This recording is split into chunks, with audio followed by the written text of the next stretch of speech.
काँग्रेसचे नेते नसीम खान आपल्या बरोबर आहेत। नसीम खान जी चांदिवली या विधानसभेमधून आपण अतिशय संघर्ष करत निवडणूक लढली, परंतु सलग 2019-2024 दोन्ही निवडणुकांमध्ये तुम्हाला मात खावी लागली।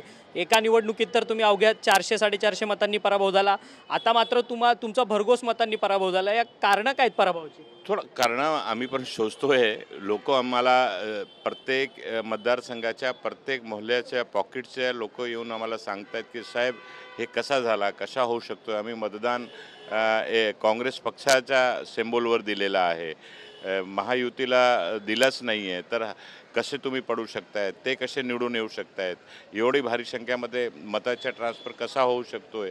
तर अशी अनेक तक्रार येत आहे आणि आम्ही सुद्धा बारकाईंनी प्रत्येक बूथ निहाय ज्या बूथमध्ये कधीच म्हणजे भारतीय जनता पक्षाच्या लोकसभाच्या उमेदवार असो किंवा 6-7 विधानसभाच्या उमेदवारांचा विषय असो, विधानसभाचा जिथे जेवढी मतं कधीच मिळाली नाही, तीन पट मत तिथे त्यांना दाखवत आहेत प्रत्येक बूथमध्ये।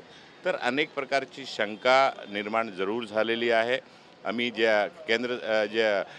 केंद्रीय निवडणूक आयोगाने सुप्रीम कोर्टाच्या आदेशाच्या आधारावर 5% मशीनची तपासणी करण्याचा जो एक निर्णय आहे, त्या निर्णयाच्या माध्यमातून आम्ही पुढे जातोय।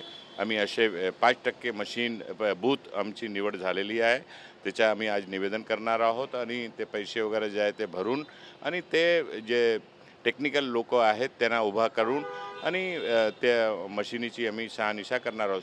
शेवटी माझा पराजयाचा आणि विजयाचा प्रश्न नाही आहे, विषय आहे लोकशाही वाचवण्याचा।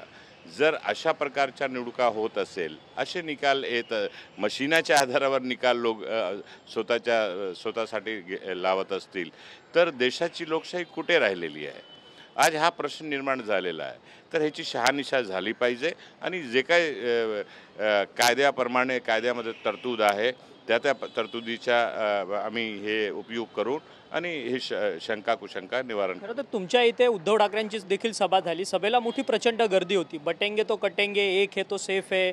तुमचा चांदिवली मतदारसंघ हा संमिश्र आहे, मग हिंदू मतं जी आहेत ती कन्सोलिडेशन होतील असं तुम्हाला वाटलेलं तरी होतं? असा कुठेही आज हिंदू बूथमध्ये तुम्ही जाल पाहाल तर तिथे सुद्धा मला मतदान मिळालेलं आहे, असा प्रकारचा भाग नाही आहे। ज्या बूथमध्ये कधीही शिवसेना असो, भारतीय जनता पार्टी असो, लोकसभा असो किंवा विधानसभा असो, या उमेदवारांना कधीच मतं मिळालेली नाही आहे। यावेळी तिथे 150, 200, 250, 300 मतं दिसत आहे बूथमध्ये। तर आणि लोक येऊन सांगतायत की आम्ही या माणसाला मत दिला नाही तर मशिनीवर ह्यांना एवढी मतं कशा मिळाली।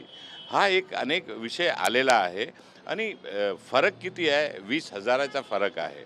मला 1,04,000 मतं मिळालेली आहे, त्यांना 1,24,000 मतं मशीनमध्ये दाखवत आहेत। कुठलाही विश्लेषण, जेवढी सर्वे टीम होती, जेवढे ओपिनियन पोल्स होते, सगळे ओपिनियन पोल्समध्ये आमची सीट आणि लार्ज मार्जिननी दाखवत होते लोक। अचानक निवडणुका काउंटिंगच्या दिवशी अशा प्रकारे निकाल येणे निश्चितपणे धक्कादायक आहे। तरीसुद्धा लोकशाही आहे, प्रत्येक निर्णय आम्हाला स्वीकार केला पाहिजे। जी शंका कुशंका आहे त्याच्या निवारण करण्याचा आम्ही प्रयत्न करतो। परंतु लोकसभा आणि विधानसभेच्या निवडणुकांमध्ये 4 महिन्याचा अंतर आहे। या 4 महिन्यात नवीन मतदार तुमच्या प्रभागात किती वाढले? कारण की प्रत्येक विधानसभा मतदारसंघांमध्ये या लोकसभा आणि विधानसभेच्या निवडणुकीच्या अंतरामध्ये हजारोंच्या संख्येने नवीन मतदार वाढलेले। मतदार वाढलेले आहेत, अनेक ठिकाणी मतदार वाढले, तो एक विषय आहेतच। त्याशिवाय 5:30 वाजता 48% आमच्याकडे पोलिंग निवडणूक आयोगातर्फे दाखवण्यात आली आणि नंतर रात्री 1 वाजतानंतर 52% जास्त दाखवण्यात आली आणि शेवटच्या पोलिंग 5:30 वाजता बंद झालेली आहे। यावरती हरकत घेतली नाही का तुम्ही? आम्ही हरकत घेतलेली आहे, तक्रार केलेली आहे आणि सगळे प्रोसिजर आम्ही करत आहोत। आता बहुमत तर महायुतीला मिळाले, परंतु मुख्यमंत्री कोण होणार ह्याचा संपूर्ण पेच प्रसंग आहे। देवेंद्र फडणवीस व्हावेत, त्यांच्या पक्षाची इच्छा आहे, तर एकनाथ शिंदे हे स्वतः मुख्यमंत्री व्हावेत आणि ते मुख्यमंत्री राहावेत याकरता सगळे आमदार जे आहेत त्यांचे ते प्रयत्न करताना पाहायला मिळतात। नाही ते ठीक आहे, ते स्वतःच्या प्रत्येक पक्षाला वाटत असतो की प्रत्येक पक्षाचा प्रमुख मुख्यमंत्री झाला पाहिजे, याच्यामध्ये काही गैर नाही.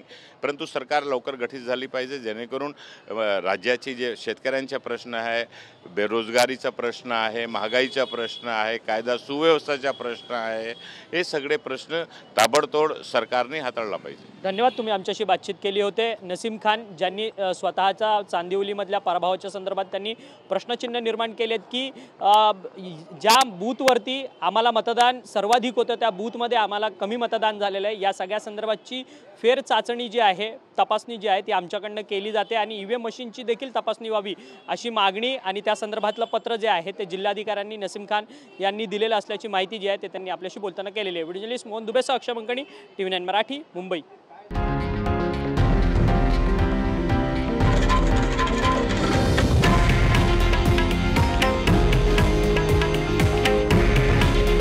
हे आहे देशातील नंबर 1 न्यूज नेटवर्क आणि आपण पाहत आहात TV9 मराठी. काळजी तुमची, हित महाराष्ट्राचं.